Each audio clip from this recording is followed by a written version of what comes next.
ಆತ್ಮೀಯ ರೈತ ಬಾಂಧವರೇ ಹಾಗೂ ಕಾರ್ಯಕ್ರಮ ಕೇಳುಗರೆ, ಇವತ್ತು ನನ್ನ ಜೊತೆ ಡಾಕ್ಟರ್ ಸಂತೋಷ್ ರೆಡ್ಡಿ ಮಾಚನಹಳ್ಳಿಯವರಿದ್ದಾರೆ. ಇವರು ಸಸ್ಯರೋಗಶಾಸ್ತ್ರ ವಿಭಾಗದಲ್ಲಿ ಕಾರ್ಯನಿರ್ವಹಿಸ್ತಾ ಇದ್ದಾರೆ. ಕೇಂದ್ರೀಯ ಕಾಫಿ ಸಂಶೋಧನಾ ಕೇಂದ್ರ ಬಾಳೆಹೊನ್ನೂರು, ಚಿಕ್ಕಮಗಳೂರು ಜಿಲ್ಲೆ.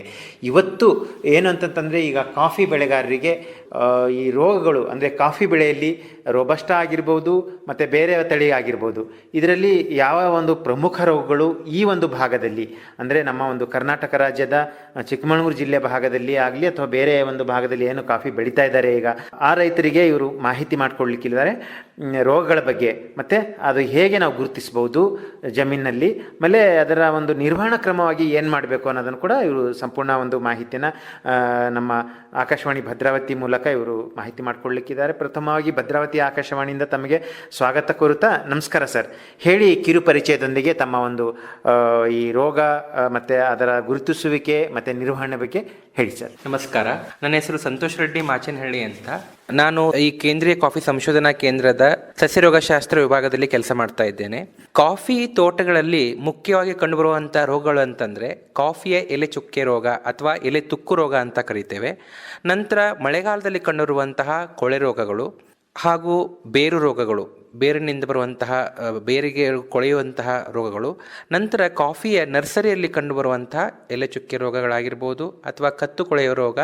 ಹೀಗೆ ಕಾಫಿಯಲ್ಲಿ ಅನೇಕ ಶಿಲೀಂಧ್ರದಿಂದ ಬಾಧಿಸುವಂತಹ ರೋಗಗಳನ್ನ ನಾವು ನೋಡ್ತೇವೆ. ಕಾಫಿ ಎಲೆ ಚುಕ್ಕೆ ರೋಗ ಅನ್ನು ಗುರುತಿಸೋದು ಹೇಗೆ ಅಂತಂದರೆ, ಕಾಫಿಯ ಎಲೆ ತುಕ್ಕು ರೋಗದ ಎಲೆಗಳ ತಳಭಾಗದಲ್ಲಿ ಸಣ್ಣ ಸಣ್ಣ ಚುಕ್ಕೆಗಳು ಕಾಣಿಸ್ಕೊಳ್ತವೆ.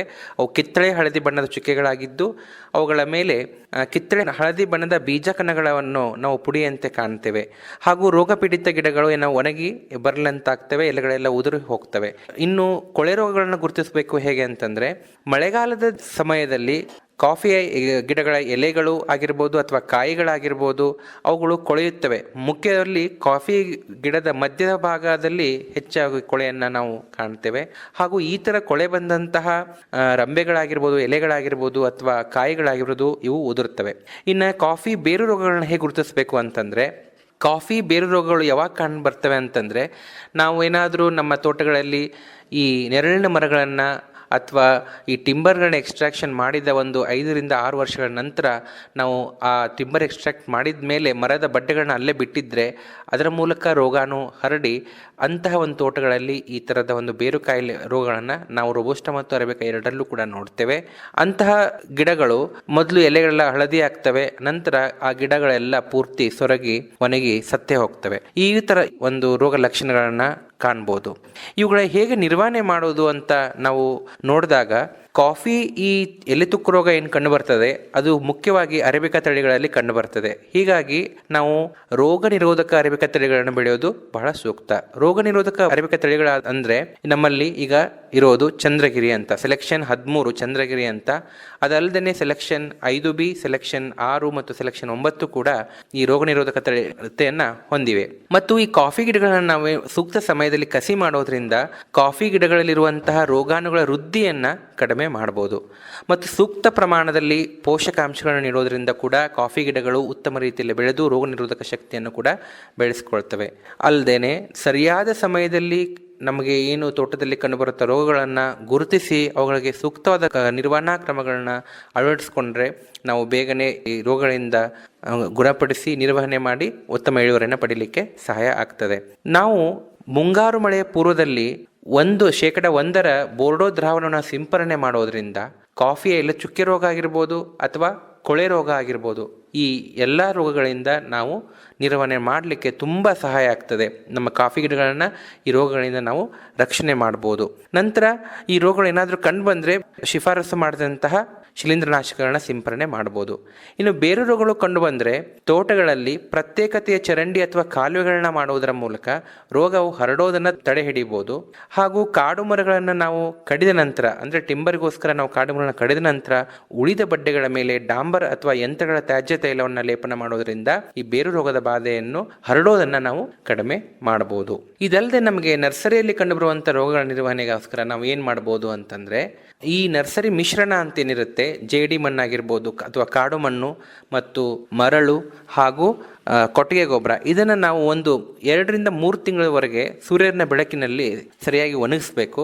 ನಂತರ ಸರಿಯಾದ ಮಿಶ್ರಣವನ್ನು ಮಾಡಿ ಏರು ಮಡಿಗಳನ್ನ ಮಾಡಬೇಕು. ಅಂದರೆ ಎತ್ತರವಾದ ಮಡಿಗಳನ್ನು, ಸಸಿಯ ಪಾತಿಯಲ್ಲಿ ಮಡಿಗಳನ್ನು ಮಾಡಿಬಿಟ್ಟು ಕಾರ್ಬನ್ ಡೈಆಕ್ಸೈಡ್ನಿಂದ ಉಪಚರಿಸಿದಂತಹ ಈ ಬೀಜಗಳನ್ನು ನಾವು ಕಾಫಿ ಮಂಡಳಿಯಿಂದ ತೆಗೆದುಕೊಂಡು ಆ ಬೀಜಗಳನ್ನೇ ಸರಿಯಾದ ಪ್ರಮಾಣದಲ್ಲಿ ಸೂಕ್ತ ರೀತಿಯಲ್ಲಿ ಬಿತ್ತನೆ ಮಾಡಬೇಕು. ಹೀಗೆ ಮಾಡೋದ್ರಿಂದ ಕತ್ತುಕೊಳೆ ರೋಗವನ್ನು ನಿರ್ವಹಣೆ ಮಾಡ್ಬೋದು. ನಂತರ ಮಳೆಗಾಲದಲ್ಲಿ ನಾವು ಕಾಫಿಯ ಸಸಿಗಳನ್ನು ಮಳೆಯಿಂದ ಸಂರಕ್ಷಣೆ ಮಾಡಲೋಸ್ಕರ ಏನು ಮಾಡಬೇಕು ಅಂತಂದರೆ, ಒಂದು ಮೇಲ್ಛಾವಣಿ ಅಂದರೆ ಮಳೆಯಿಂದ ರಕ್ಷಿಸಲು ಈ ಪಾರದರ್ಶಕ ಪಾಲಿಥಿನ್ ಹಾಳೆಯ ಮೇಲ್ಛಾವಣಿಯನ್ನು ಮಾಡೋದ್ರಿಂದ ಮಳೆಯಿಂದ ನೇರವಾಗಿ ನಾವು ಸಸಿಗಳು ಒಡ್ಡದಂತೆ ನೋಡ್ಕೊಳ್ಬೋದು, ರಕ್ಷಣೆ ಮಾಡ್ಬೋದು. ಇದರಿಂದ ಮೈರೋಥೀಸಿಯಂ ಎಲೆ ಚುಕ್ಕಿ ರೋಗಗಳನ್ನು ಅಥವಾ ಸಸಿ ಸಾಯೋದನ್ನು ಕೂಡ ನಾವು ಕಡಿಮೆ ಮಾಡ್ಬೋದು. ಹಾಗೂ ಇನ್ನು ಮಳೆ ನಿಂತ ಮೇಲೆ ಕಂಡುಬರುವಂಥ ಈ ಕಂದು ಕನೆಯ ಚುಕ್ಕಿ ರೋಗದಿಂದ ನಾವು ರಕ್ಷಣೆ ಮಾಡಬೇಕೋಸ್ಕರ ಏನು ಮಾಡಬೇಕು ಅಂತಂದರೆ, ಈ ನೆರಳಿನ ಪರದೆ ಅಥವಾ ಚಪ್ಪರವನ್ನು ಹಾಕಬೇಕು. ಆಮೇಲೆ ತೋಟದಲ್ಲಿ ನಾವು ಏನು ಸಸ್ಯಗಳನ್ನ ನೆಟ್ಟಿರ್ತೀವಲ್ಲ, 1 ವರ್ಷದ 2 ವರ್ಷದ ಗಿಡಗಳಲ್ಲೂ ಕೂಡ ಈ ಕಂದು ಚುಕ್ಕೆ ರೋಗ ಕಂಡು ಬರ್ತದೆ. ಅದರಿಂದ ರಕ್ಷಣೆ ಮಾಡ್ಲಿಕ್ಕೆ ಕೂಡ ಸರಿಯಾಗಿ ಗೂಡನ್ನು ಕಟ್ಟೋದಾಗಿರ್ಬೋದು, ನೆರಳಿನ ವ್ಯವಸ್ಥೆಯನ್ನು ಕೂಡ ಮಾಡೋದ್ರಿಂದ ಈ ಕಂದು ಚುಕ್ಕೆ ರೋಗಗಳಿಂದ ನಾವು ರಕ್ಷಣೆಯನ್ನ ಮಾಡಬಹುದು. ಇದು ಅಲ್ಲದೆ ನಮ್ಮಲ್ಲಿ ಇರುವಂತಹ ಜೈವಿಕ ಶಿಲೀಂಧ್ರನಾಶಕಗಳಾದಂಥ ಟ್ರೈಕೋಡರ್ಮಾದಿಂದ ಪುಷ್ಟೀಕರಿಸಿದಂತಹ ಕೊಟ್ಟಿಗೆ ಗೊಬ್ಬರವನ್ನು ತೋಟದಲ್ಲಿ ನಾವು ಬೇರುಕೊಳೆ ರೋಗ ಬರುವಂತಹ ತೋಟದಲ್ಲಿ ನಾವು ಹಾಕೋದ್ರಿಂದ ಅದರಿಂದ ಏನಾಗುತ್ತೆ ಅಂತಂದರೆ, ಈ ಬೇರು ರೋಗಗಳನ್ನು ಉತ್ಪಾದಿಸುವಂಥ ರೋಗಾಣುಗಳನ್ನು ಕಡಿಮೆ ಮಾಡಿ ನಾವು ಉತ್ತಮವಾಗಿ ನಮ್ಮ ಕಾಫಿ ಗಿಡಗಳನ್ನು ಸಂರಕ್ಷಣೆ ಮಾಡ್ಬೋದು. ಈ ರೀತಿಯಾಗಿ ಕಂಡುಬರುವಂಥ ಕಾಫಿಯಲ್ಲಿ ಇರುವಂಥ ರೋಗಗಳನ್ನು ನಾವು ರೋಗದ ತೀವ್ರತೆಗಳನ್ನು ಕಡಿಮೆ ಮಾಡಿ ಉತ್ತಮ ಇಳುವರಿಯನ್ನು ಪಡೆಯಲು ಈ ಎಲ್ಲ ಸೂಕ್ತವಾದ ನಿರ್ವಹಣಾ ಕ್ರಮಗಳನ್ನ ಅಳವಡಿಸೋದು ತುಂಬ ಒಳ್ಳೆಯದು. ಹೆಚ್ಚಿನ ಮಾಹಿತಿಗಾಗಿ ಡಾಕ್ಟ್ರೇ, ಈ ಒಂದು ಕಾಫಿ ಬೆಳೆಗೆ ಬ್ಯಾಕ್ಟೀರಿಯಾದಿಂದ ಬಾಧಿಸ್ತಕ್ಕಂಥ ರೋಗ ಏನಾದರೂ ಕಂಡಿದೆಯಾ ಈ ಭಾಗದಲ್ಲಾಗಲಿ, ಒಟ್ಟಾರೆ ಕಾಫಿ ಬೆಳೆಯೋ ಒಂದು ಭಾಗದಲ್ಲಾಗಲಿ? ಮತ್ತು ಅದಕ್ಕೆ ನಿರ್ವಹಣಾ ಕ್ರಮವಾಗಿ ನಾವು ಏನು ಮಾಡಬೇಕು ಅಂತ ಹೇಳ್ತೀರಾ? ಇಲ್ಲಿವರೆಗೆ ನಮ್ಮ ಭಾರತದಲ್ಲಿ ಕಾಫಿಯಲ್ಲಿ ಬ್ಯಾಕ್ಟೀರಿಯಾದಿಂದ ಯಾವುದೇ ತರಹದ ರೋಗಗಳು ಕಂಡು ಬಂದಿಲ್ಲ. ಹೀಗಾಗಿ ನಾವು ಅದರ ಬಗ್ಗೆ ಅದೊಂದು ಒಳ್ಳೆಯದು. ಯಾಕಂತಂದರೆ ಬ್ಯಾಕ್ಟೀರಿಯಾದ ರೋಗಗಳನ್ನು ಆಗಿರ್ಬೋದು ಅಥವಾ ಈ ನಂಜಾನು ಅಥವಾ ವೈರಸ್ಗಳಿಂದ ಉಂಟಾಗುವಂಥ ರೋಗಗಳನ್ನಾಗಿರ್ಬೋದು ನಿರ್ವಹಣೆ ಮಾಡೋದು ಸ್ವಲ್ಪ ಕಷ್ಟವೇ. ಆದರೆ ಇಲ್ಲಿಯ ತನಕ ನಮಗೆ ಯಾವುದೇ ತರಹದ ಈ ಬ್ಯಾಕ್ಟೀರಿಯಾ ಅಥವಾ ದುಂಡಾಣು ಮತ್ತು ನಂಜಾನು ಒಂದು ವೈರಸ್ಗಳ ರೋಗಗಳು ಇಲ್ಲಿ ತನಕ ಕಂಡು ಬಂದಿಲ್ಲ. ನಮ್ಮಲ್ಲಿರುವುದು ಎಲ್ಲ ಶಿಲೀಂಧ್ರದಿಂದ ಉಂಟಾಗುವಂತಹ ರೋಗಗಳೇ. ಹೀಗಾಗಿ ನಾವು ಮುಖ್ಯವಾಗಿ ಇಲ್ಲಿ ಬೋರ್ಡೋ ದ್ರಾವಣದ ಸಿಂಪರಣೆ ಮಳೆಗಾಲದ ಪೂರ್ವದಲ್ಲಿ ಮಾಡೋದ್ರಿಂದ ನಾವು ಎಲ್ಲ ಥರದ ಶಿಲೀಂಧ್ರ ರೋಗಗಳಿಂದನೂ ನಮ್ಮ ಗಿಡಗಳನ್ನು ಸಂರಕ್ಷಣೆ ಮಾಡಲಿಕ್ಕೆ ತುಂಬ ಸಹಾಯಕಾರಿಯಾಗುತ್ತೆ ಅನ್ನೋದನ್ನು ತಮಗೆ ತಿಳಿಸಲು ಇಚ್ಛೆಪಡ್ತೀನಿ. ಮತ್ತು ಇದರ ಜೊತೆಗೆ ಈಗ ನಾವೇನು ನೆಮಟೋಡ್ಸ್ ಅಂತ ಹೇಳ್ತೀವಿ, ಸಸ್ಯ ಸೂಕ್ಷ್ಮ ಜೀವಿಗಳು ಅಂತ ಹೇಳ್ತೀವಿ ಸರ್. ಆಮೇಲೆ ನಾವು ಮುನ್ನೆಚ್ಚರಿಕೆ ಕ್ರಮವಾಗಿ ನಮ್ಮ ರೈತ ಬಾಂಧವರಿಗೆ ಅಂದರೆ ಕಾಫಿ ಬೆಳೆಗಾರರಿಗೆ ತಾವು ಏನು ಹೇಳೋಕ್ಕೆ ಇಷ್ಟಪಡ್ತೀರಾ ಸರ್? ರೋಗ ಬರದೆ ಹಾಗೆ ನಾವು ತಡೆಗಟ್ಟಲು, ಆಮೇಲೆ ರೋಗದ ತೀವ್ರತೆಯನ್ನು ನಾವು ತಡೆಗಟ್ಟಲು ಮುನ್ನೆಚ್ಚರಿಕಾ ಕ್ರಮ ಏನು ತಗೊಳ್ಬೇಕಂತ ಹೇಳ್ತೀರಾ?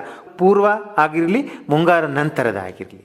ರೋಗದಿಂದ ಸಂರಕ್ಷಣೆ ಮಾಡಲಿಕ್ಕೆ ಮುಖ್ಯವಾಗಿ ಮಾಡೋದೇನಂತಂದರೆ, ನಾವು ಈ ಚುಕ್ಕೆ ರೋಗ ಇತ್ತಂದರೆ ರೋಗ ನಿರೋಧಕ ತಳಿಯಾದಂತಹ ಚಂದ್ರಗಿರಿ ಅಥವಾ ಸೆಲೆಕ್ಷನ್ 6, ಸೆಲೆಕ್ಷನ್ 9, ಸೆಲೆಕ್ಷನ್ 5B ಇವುಗಳನ್ನು ಸೂಕ್ತವಾದದ್ದನ್ನು ಬೆಳೆಯೋದು ಬಹಳ ಸೂಕ್ತ.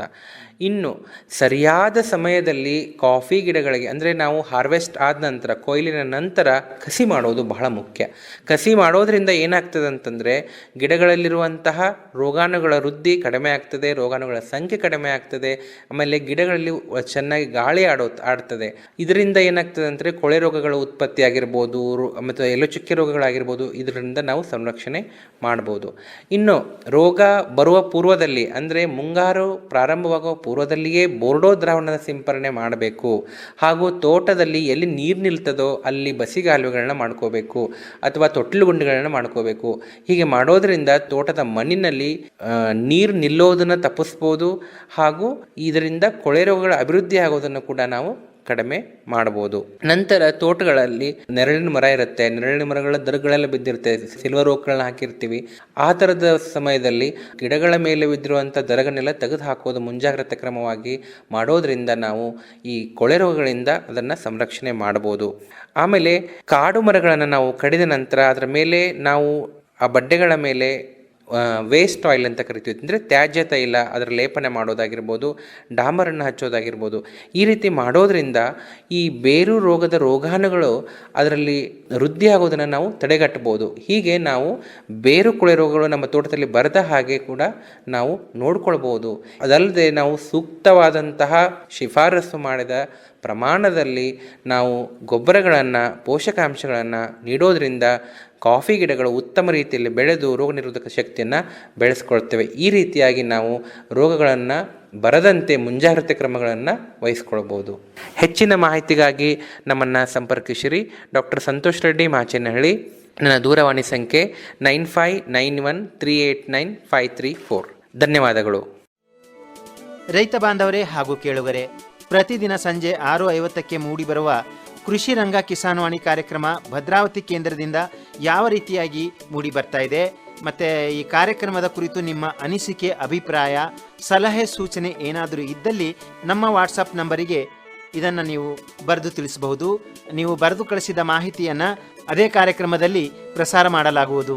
ನಮ್ಮ ವಾಟ್ಸಪ್ ಸಂಖ್ಯೆ ಹೀಗಿದೆ: 9481572600. ಇನ್ನೊಮ್ಮೆ ಕೇಳಿ: 9481572600.